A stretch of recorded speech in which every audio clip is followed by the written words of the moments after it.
Ayaw ni Senyor Aguilang pumayag kasi magtatagal sa ospital daw, baka magwa 1 week o 2 weeks. Siya na lang daw ang gagamot ng ama ko. Kaya yun pong kanasasakit sa akin kasi hindi nila pinaalam sa amin na naghirap na pala yung ama ko, sir. At namatay na pala. Yun po. Mr. Chair. Yeah, but before Senator Risa, I would Yes, like to Mr. Chair. acknowledge the presence of Senator Tolentino. Thank you, Your Honor, for joining us. Go ahead, Senator Risa. Salamat kaayo, Mr. Chair.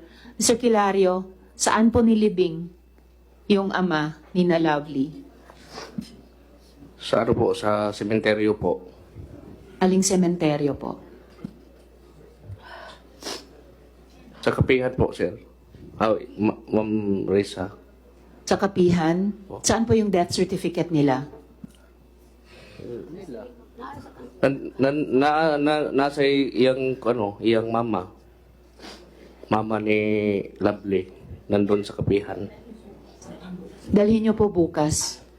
Or Opo, dalhin nyo yung Opo, ready po kami. death certificate na ito. Opo. Sorry po. Yes, yung daliri po ninyo, Mr. Kilario. Sorry po. Ang tindi na ng pinagdusahan ng pamilyang ito at ng lahat Opo. ng mga pamilya ng mga batang ito. Please, wag nyo silang Opo. ituturo. Yung kanyang sinasabi po na hindi pinahospital po. Kahit pa tanungin nyo yung kanyang nanay po. Huwag kang magsinungaling kasi ako yung nagpa-hospital ng father ko. Nasa akin po. Lovely. Sagot na lang. Nasa akin po, sir. Share lang po. Sorry Dito po. ka sa akin. Nasa akin po, sir. Sige, ano yung sinasabi mo? Ako po yung nagpa-hospital sa kanya. Kasi na one time po, nagsinungaling yung mother ko na magpapalo up po siya ng pension niya po.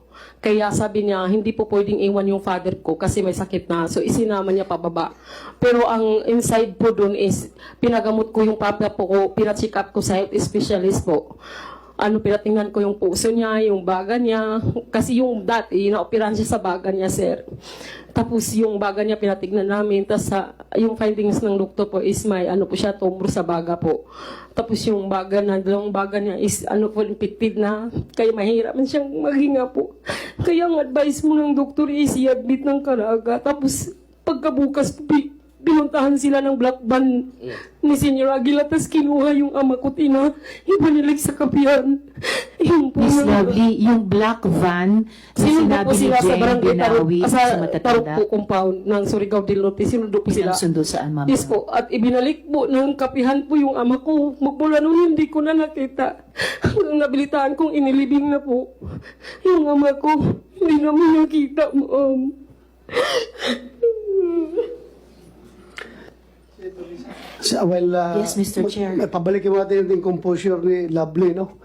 Paki-plus nga sa kwan, yung picture, Jo. Saka Mr. Chair, for Yes. the record lang Yes, at go ahead. this point, mamaya, tawag pansin yung isang sinabi ni Miss Lovely na yung tanging ospital dun sa Kapihan, si Senyor Aguila ang nagpapatakbo or namamahala. So yung tanong na lumalabas sa isip, bakit doktor ba sila? And then tawag pansin din po, Mr. Chair, yung 40% na kinuha dun sa proceeds ng pagbenta ng bahay ni na Miss Lovely. Yun lagi, Mr. Chair, ang lumalabas na porsyento na di umano kinukuha ng Socorro Bayanihan Services sa ilalim ni na Senyor Aguila. Whether sa 4Ps, or sa senior citizen, or sa Typhoon Odette Ayuda, pati po sa, may isa pa, AIX. Kaya nga po, iniimbestigan na pati ng DSWD yung pamumorsyento ni na Senyor Aguila sa mga social protection funds ng mga tao sa Kapihan, Mr. Chair. And Thank you, Mr. Senator Risa. Yes, Mr. Chair. Last follow-up question lang. Kay Senyor Aguila, registered po ba yung sementeryo kung saan sinabi nyo inilibing ang ama ni na Miss Lovely? Si Board Mamerto na lang yung po sasagot. Sige, go ahead. Mr. Galanida.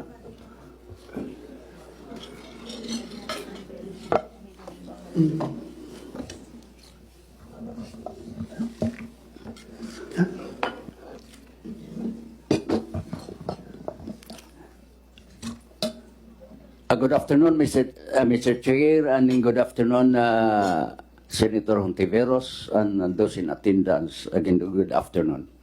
Ako po ay si Mamerto Di Galanida, 82 years old, dating Schools Division Superintendent, dating Mayor for 3 terms ng Socorro, at dating Provincial Board Member ng Surigao del Norte for 3 terms.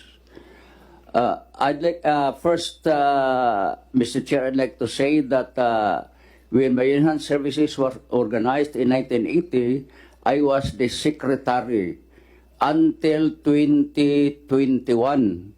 Then, when I was elected as vice president of the association, upon endorsement also of our former president, Rosalina El Tarok. Si Rosalina El Tarok po ay half sister ko.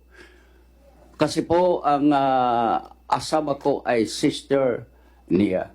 Kaya po payag akong si 1980 until 2020 ako po ang naging secretary, so I know the ups and downs of the association, have the records and all other things that the association went through. First, Mr. Chair, I would like to... Sandali lang, para matuloy-tuloy tayo ha. We'll give you the floor mamaya kung anong gusto mong sabihin, pero just direct to the point, yung tanong ni Senator Risa, kung yung sementeryo doon ay rehistrado ba yun sa gobyerno? Let me answer this way, Mr. Chair. Ang sementeryo ng Barangay Siring is around 3 kilometers from our sitio. Tanong ko na, kadali naman. Kadali naman sagutin yung tanong ko kung Kaya po. rehistrado ba, hindi. Kaya po gusto po ipaliwanag kung ano Ay naku, kailangan pa bang paliwanag yung rehistrado?